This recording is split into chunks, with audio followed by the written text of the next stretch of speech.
C'est officiel les gars, le Real Madrid a annoncé aujourd'hui l'absence de Thibaut Courtois et de Rodrigo Goes pour une période de 3 à 2 semaines. Les gars, nous avons l'impression que ce qui arrive au Real Madrid aujourd'hui, nous le vivons depuis près de 2 saisons maintenant. La saison dernière, c'était pareil, début de saison, blessure d'Eder Militao et de Thibaut Courtois, ce qui nous a permis de mettre en valeur aussi le gardien, le troisième gardien qui était Lunin. Sur ce plan-là, on a peut-être moins de crainte parce qu'aujourd'hui, Lunin, il est confirmé comme étant un grand gardien d'Euro. J'ai même pas envie de faire de comparaison sur ce plan entre Courtois et Lunin. Lunin, c'est un bon gardien, mais Thibaut Courtois, les gars, Thibaut Courtois aujourd'hui, c'est top 10 des meilleurs gardiens all-time. Depuis le début de saison, si on n'avait pas ce Thibaut Courtois de classe mondiale, les gars, le Real Madrid serait à la rue aujourd'hui, notamment en Liga où, grâce à Thibaut Courtois, on a réussi à sauver plusieurs matchs. C'est vrai, on a Vinicius Junior, on a Mbappé, on a Lunin qui va remplacer Thibaut Courtois,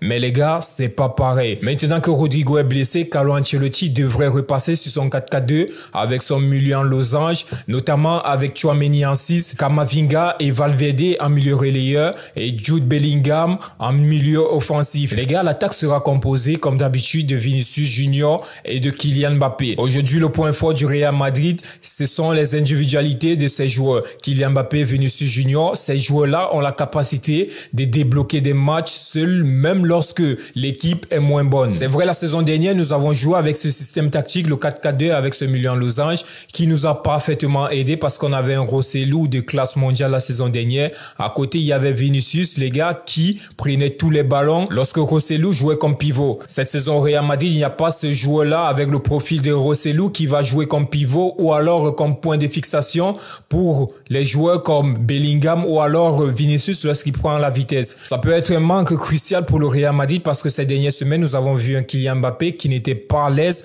lorsqu'il jouait avant-centre. Aujourd'hui, c'est le plus grand problème du Real Madrid. Laissons le cas des blessés du Real Madrid. Les gars, j'espère que vous avez bien jubilé la victoire d'hier face à Dortmund et j'espère que vous êtes redescendus. Là, on va parler français. Est-ce que ce match du Real Madrid là vous a plu? Les gars, ce match reflète le niveau du Real Madrid dans sa globalité depuis le début de la saison. Ce Real Madrid là est faible dans son jeu collectif. Nous avons vu un Real Madrid en premier mi-temps qui s'est fait dominer par le Borussia Dortmund. Les gars, si ce n'était pas le mauvais choix tactique de Nuri Sahin, je ne suis pas sûr que ce Real Madrid là aurait fait cette remontada là. Je suis pas sûr que le Real Madrid nous aurait procuré cette émotion là. C'est vrai, Vinicius c'est un joueur extraordinaire, ballon d'or, personne ne peut contester cela, mais sur le plan qualitatif, dans le jeu, nous sommes faibles. Et c'est là mon réel problème avec Carlo Ancelotti. On se demande ce que ces joueurs travaillent réellement à l'entraînement parce que chaque jour, chaque semaine, on voit les mêmes phases. Une équipe du Real Madrid qui n'arrive pas à garder la possession